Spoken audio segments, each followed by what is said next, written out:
Across most of the back pages, it has to be said, for Saturday that Marcus Rashford headlines a group of 5 Manchester United players who have been banished by Ruben Amorim, the head coach, ahead of the new season. He and Jadon Sancho, Alejandro Garnacho, Anthony and Tyrell Malacia as well. Ian Ladyman, no great surprise that any of those 5 don't have a significant future at the club. And I guess financially as well, there is a reason for Ruben Amorim to want rid of them, to try and regenerate the squad and continue building his own team. Yeah, absolutely. It's a fascinating story, this, and the reason that I see it as being so is that this feels like a real line in the sand moment for Ruben Amorim, the Manchester United coach, a real stick or twist moment, and he's decided to twist. And what I mean by that is that when you've got players who you don't want and they don't want to be around, it's quite easy to hedge your bets and say, well, I'll keep them in the first team pool and I'll use them off the bench occasionally, and I might use them in the League Cup or whatever. That way it stops the negative headlines. It prevents that feeling of tension and unrest. And it also gives you a bit of a bigger squad, and it keeps players potentially in the shop window. They might come off the bench and score a goal for you. Amorim has obviously thought, no, that's not the way that I'm going to do this. I think this is a coach who knows that what happens in the first few months of the season will essentially, it'll give him another lease of life, or at United, or will bury him. Because we can't forget the way that last season went. You can't forget where they finished in the league. You can't forget what happened in the Europa League final. If United start badly this season, then that guy is under pressure and probably goes. And so he's obviously thought, if I'm going, then I'm not going to go wondering. I'm going to go on my terms. I'm going to go my way. I'm going to manage my way. These guys don't want to play for me. They tell me they don't want to play for me.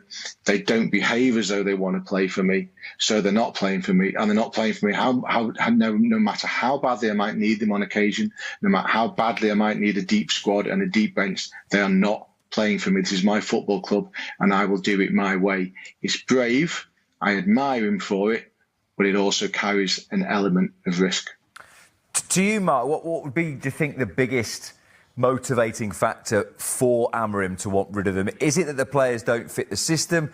Is it, as Ian just alluded to, that maybe the attitude is not great for some of them? Or is it that some of them are on a lot of wages and they're costing club a lot of money to do not very much? Yeah, I mean, I think it's a combination of all 3 things you mentioned there, because all players are different. But I do think that ultimately he doesn't want the distraction of being asked by people like us what's happening with Marcus Rashford. Is he going to go on the summer tour to the United States? Is Jadon Sancho going to go on the tour? Is he training with the first team? All these questions which kind of hung over Erik ten Hag last year with Sancho, that he's dealt with that. And I think it is good, strong management. I think United have backed him, but there is a downside to this, in the sense that there's 5 players there that United today have just basically cut their value, because everybody that might want to sign these players will know that they are damaged goods, and that United's valuation at 9 o'clock this morning is not the same as at 9 o'clock tonight, because they can't say we want X amount of pounds for Marcus Rashford when they're telling the whole world that he's not part of the plans. So they have a problem there, unless they know where these players are going.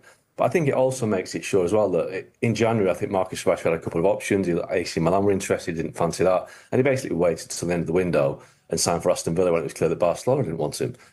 Will Marcus Rashford be prepared to wait as long again when he knows that he's not going to kick a ball again for Man United? It might force the issue, but still I do think that United need to back this up now by getting rid of these players quickly. Otherwise, they'll have a problem in August, late August, when they're still in the books, they're still paying the wages and they can't get rid of them. So they need to move them on fast to prevent it becoming a distraction, which they've done this to avoid it becoming a distraction.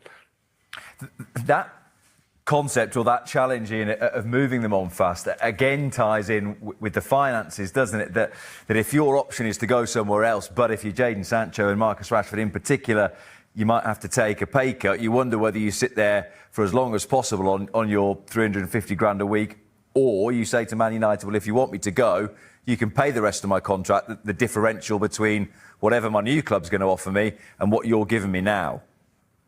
Yeah, without a doubt, somebody's going to have to take a backward step in these negotiations, and the chances are that it'll have to be Manchester United.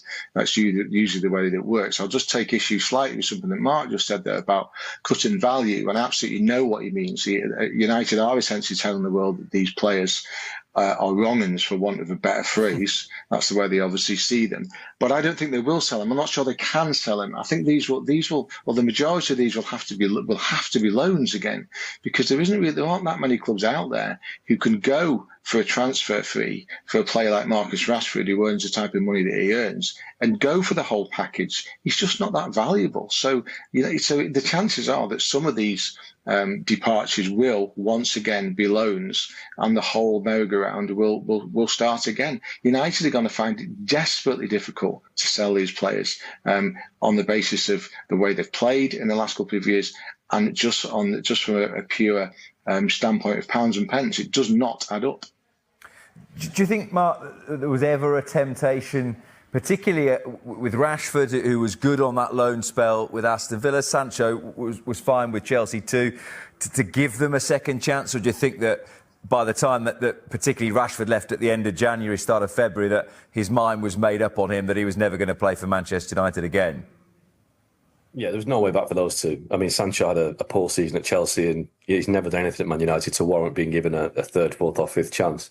And Marcus Rashford did do that well at Aston Villa. He scored 2 Premier League goals and a couple in the FA Cup against Preston. So, for a player that earns 325 grand a week, you'd expect more than 4 goals in 6 months. So I don't think Rashford did anything at Aston Villa to convince Ruben Amorim that he was wrong. So I think their future was sealed the moment they left Old Trafford, and there's no way back. And I think it's the same for the other 3 players. I think that the time's up. None of them are good enough for Man United in their current form. So move them on. Part of the story in the Times, Ian, is that number 10 shirt has gone for Marcus Rashford. It's been handed to Matheus Cunha. Matheus Cunha takes the number 10 as new Manchester United player. The number 10 was the shirt number of Marcus Rashford. So Rashford is losing the number 10. He was informed 24 hours before about that, his agents, of course. But let me say, that is not just Marcus Rashford's desire to leave Manchester United. All of this also starts from Manchester United's desire to part ways from Marcus Rashford since January and continuing this summer. So it's not only Rashford who wants to leave United, but there is also United who are pushing the opportunity to sell Marcus Rashford or to find a solution for him this summer. When I say United, is the management, is the coach Ruben Amorim. So all parties are going to the same direction for Marcus Rashford to leave. The update of the day about that is that Rashford will not show up for training immediately, but Man United will give him some time to find a solution on the market, and so let's see what happens there. But for sure, the Rashford situation is open again on the market, with the player not being part of Manchester United project, and that's very clear. Similar situation to Alejandro Garnacho. I told you 2 weeks ago, it's over between Garnacho and Man United. Garnacho will go, Garnacho will leave, Garnacho wants to go, and Man United want him to go. So they decided to part ways. I can confirm my information on Alejandro Garnacho. So what I said is now confirmed. Garnacho will not show up for training immediately. Garnacho can stay away from Carrington for the upcoming weeks to find a solution on the market. Let me mention once again, as I already told you, that the priority of Alejandro Garnacho is to stay in Premier League.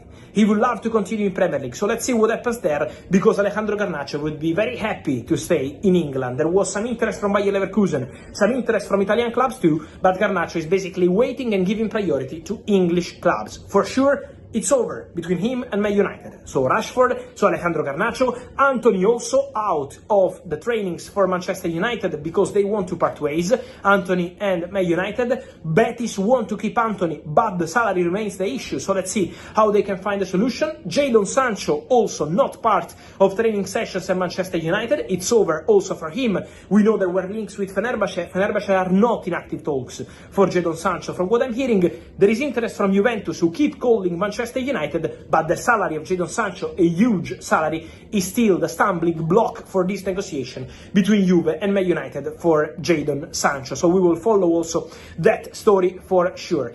And then, guys, it's important to say that also Tyrell Malacia is out of the project. He will not show up for training. It's over with Man United, and so they will look for a solution also for Malacia, who returned from loan deal from PSV Eindhoven. Also, many questions, guys, on the Victor Osimhen future. At the moment, still no breakthrough in this story, and nothing will happen in the upcoming hours, so it will take some days before we understand the future of Victor Osimhen. At the moment, guys, I keep receiving many questions from Manchester United fans, but at the moment I'm not aware of concrete negotiations between Man United and Napoli for Victor Osimhen. Remember that the player has already disclosed 75 million euros, but at the moment Al Hilal from Saudi and Galatasaray, where the player was on loan last season, keep working on a deal to what get we've been Victor talking- Osimhen. Marcus Rashford expected to leave Manchester United. Keeping that in mind, a new possibility could now present itself in the form of Marcus Rashford and his ongoing issues with Manchester United. According to Fabrizio Romano, the latest development in the whole saga concerning the English winger and the Premier League club suggests that everything is over between the two. For context, Romano has reported that United is set to give Rashford's number 10 to new signing Matheus Cunha. As such, it is essentially understood by all parties that he will not be continuing with them beyond the end of this summer transfer window. That is where Barcelona comes in, because the Catalan club is the ideal destination for the 27-year-old English forward. He reportedly dreams of the move, and it is an operation that he is giving priority to as well. As for La Blaugrana themselves, the latest update in their search for a new left winger suggests that they want to focus on Liverpool's Luis Diaz.